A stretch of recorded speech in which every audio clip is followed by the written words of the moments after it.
तो दिल्ली में एक बहुत ही भयानक कार बॉम्ब धमाका हुआ है जिसने सबको हिलाकर रख दिया है। अब सवाल ये है कि इस हमले के पीछे आखिर है कौन और जांच एजेंसियां किन सुरागों पर काम कर रही हैं। चलिए इस पूरी इन्वेस्टिगेशन को शुरू से समझते हैं। चलिए उस शाम पर वापस चलते हैं। तारीख थी 10 नवंबर 2025 और घड़ी में शाम के लगभग 6:52 हो रहे थे।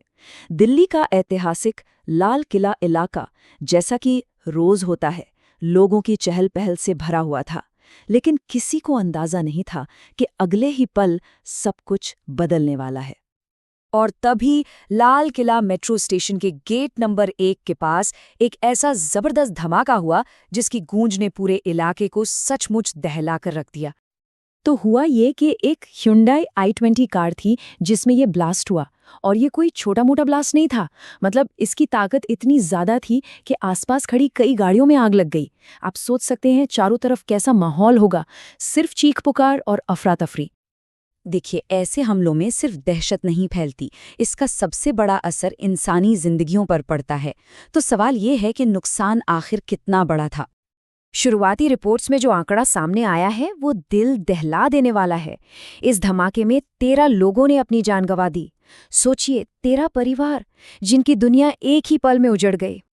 और ये तो सिर्फ मरने वालों का आंकड़ा है। 20 से ज्यादा लोग घायल हुए हैं और इनमें से कई की हालत तो अभी भी बहुत नाजुक बताई जा रही है। मतलब वो जिंदगी और मौत के बीच लड़ रहे हैं। जैसे ये खबर फैली, शहर का पूरा इमरजेंसी सिस्टम तुरंत एक्टिव हो गया। घायलों को फौरन एलएनजेपी, जीटीबी और सफदरजंग जैसे बड़े हॉस्पिटल्स में पहुंचाया गया ताकि उन्हें जल्द से जल्द इलाज मिल सके।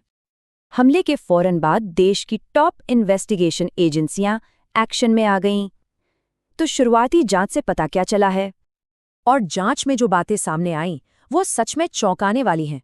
पहली बात तो ये कि जो विस्फोटक इस्तेमाल हुआ वो नॉर्मल अमोनियम नाइट्रेट से कहीं ज्यादा पावरफुल था। मतलब इसे बनाने वाले प्रोफेशनल थे, शायद किसी बड़े संगठन से जुड़े हुए।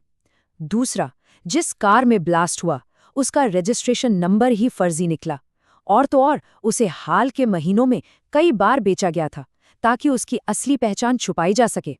तो ये सब कुछ एक बहुत बड़ी और सोची समझी आतंकी साजिश की तरफ साफ साफ इशारा करता है। अब देखिए, मामला इतना गंभीर था कि इसकी जांच का जिम्मा दिल्ली पुलिस स्पेशल सेल के साथ साथ एनआईए को सौंपा गया।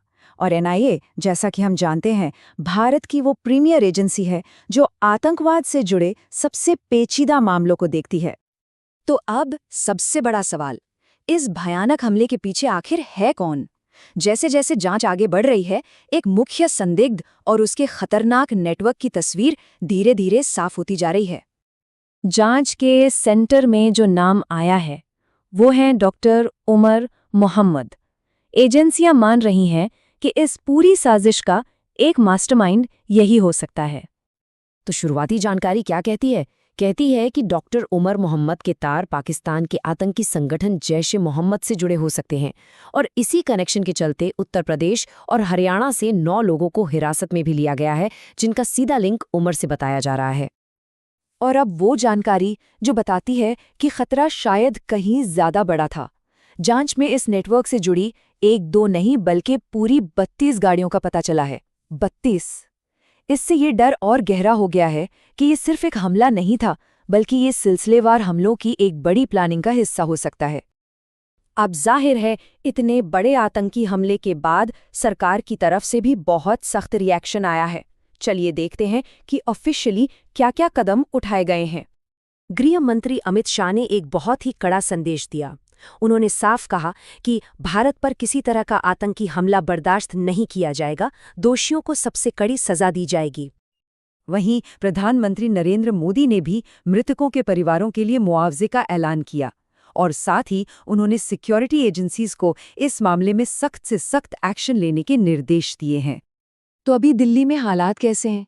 देखिए, लाल किला और उसके आसपास का पूरा इलाका सील कर दिया गया है। पूरे शहर में हाई अलर्ट है और फोरेंसिक टीमें अभी भी मौके से सबूत जुटाने में लगी हैं। कार के टुकड़ों से लेकर डीएनए सैंपल्स तक हर छोटी बड़ी चीज खंगाली जा रही है। इतनी जांच पड़ताल, इतनी गिरफ्तारियों के बाद भी कुछ बहुत बड़े सवाल हैं जो अभी भी अनसुलझे हैं, और यही सवाल इस पूरी साजिश के केंद्र में हैं।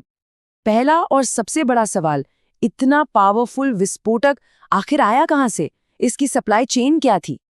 दूसरा और बहुत जरूरी सवाल, उस कार को धमाके वाली जगह पर आखिर पार्क किसने किया था? वो आखिरी शख्स कौन था? और आखिर में वो सवाल जो सबसे ज्यादा परेशान करने वाला है, क्या ये सिर्फ एक अकेला हमला था, या फिर ये उन 32 गाड़ियों से जुड़ी सिलसिलेवार धमाकों की एक बहुत बड़ी और खतरनाक साजिश की सिर्फ शुरुआत थी? इन सभी सवालों के जवाब जांच एजेंसियां अब भी तलाश रही हैं।